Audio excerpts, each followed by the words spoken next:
You need to trust me. We have to trust each other.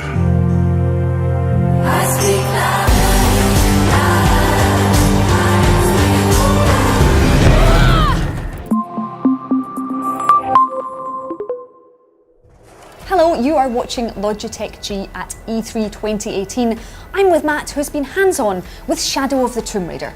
Just how murdery is Lara Croft in this seemingly final of the trilogy where she finally becomes the Tomb Raider? Where personally, I feel like she was the Tomb Raider in the first one when she got her pistols, and kind of in the second one. So how is this journey for Lara? It's quite murdery. So there were two parts to this. We had a gameplay demo, which we watched, which was all about sort of a Mayan Aztec village that Lara finds herself in. We'll talk about that in a bit because we're going to talk about the murder first. Yes, we are. So the hands-on element was in the jungle, which you may have seen in some of the trailer stuff. She puts her face, right? She gets all muddy. So one of the new mechanics you can do is essentially to roll around in a filthy puddle.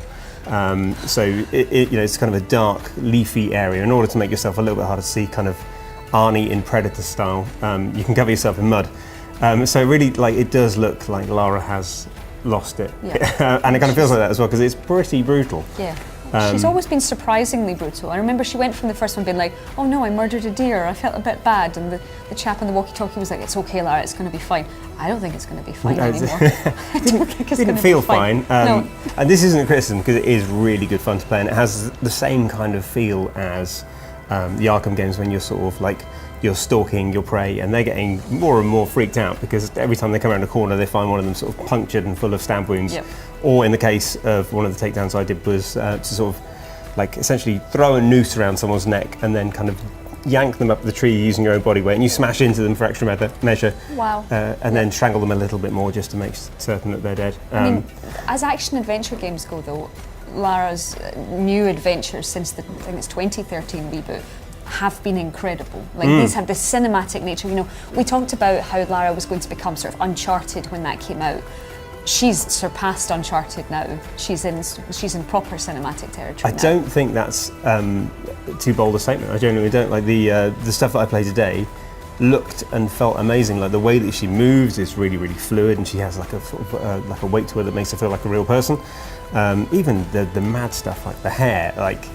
It's incredible. There's the one moment where her So I was doing this with her hair. Yeah, her ponytail apparently came undone, so it was all just sort of. This was after I'd mudded myself up.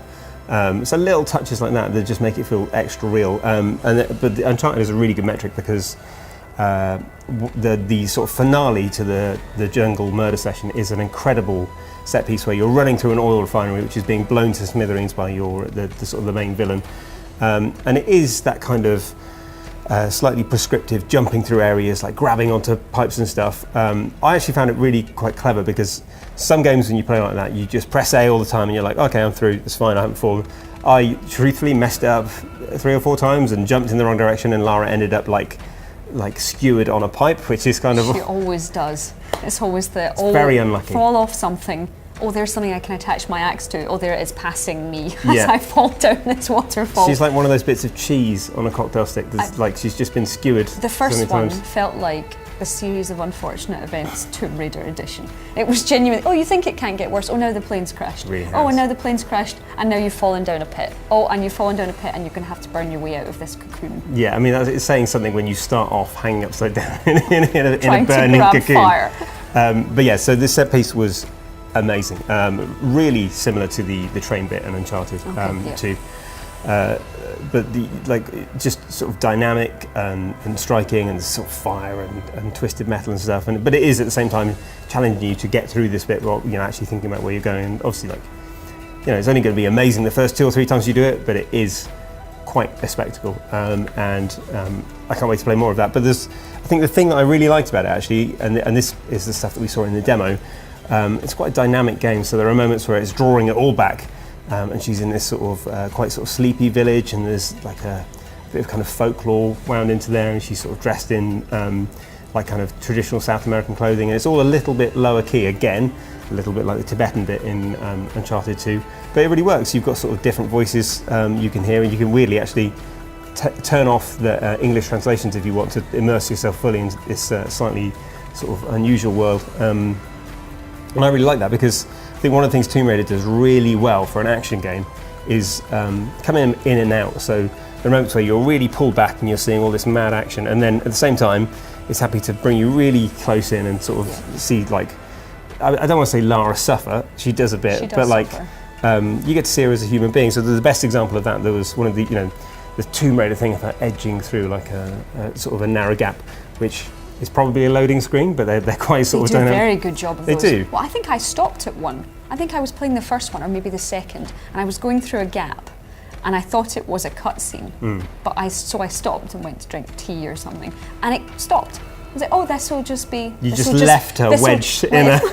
And you wonder why she's claustrophobic now as I sip my tea. You just stay there, Lara. That's all your fault. So yeah, in this example, like this was in one of the challenge teams, which are now much bigger and much more dangerous, and they have traps and stuff. There wasn't enough of those earlier on. They've really upped that up. So there's one little bit where she cuts herself on a bit of obsidian, and you're watching and you're like recoiling in horror. At the same time, you've already seen her sort of stab six or some people, but there's a connection there which is really effective.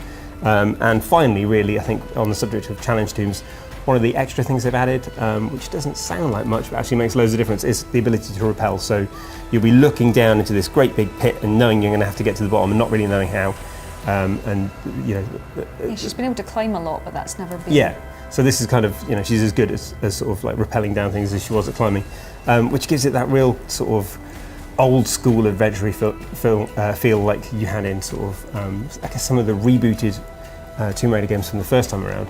Where and you're it's also descending into something that you don't know. The verticality of that, they're going to kill us with. Literally, probably. Oh yeah, absolutely. They're absolutely going to kill us with that, because I can just imagine all the ways they're going to, you'll go down into something will eat you, a bear will do something, or not a bear in the jungle, but there will be something equally bad. I'd have problems with the mosquitoes, let alone whatever Shadow of the Tomb Raider is going to put Lara through in the jungle. From what I've played, I think mosquitoes are probably quite low on her danger list, but maybe she really doesn't like mosquitoes. Perhaps not, maybe she's allergic. So mosquitoes are definitely the least of Lara Croft's worries in Shadow of the Tomb Raider, and we don't actually have that long until we find out we're getting to play Shadow of the Tomb Raider on September the 14th.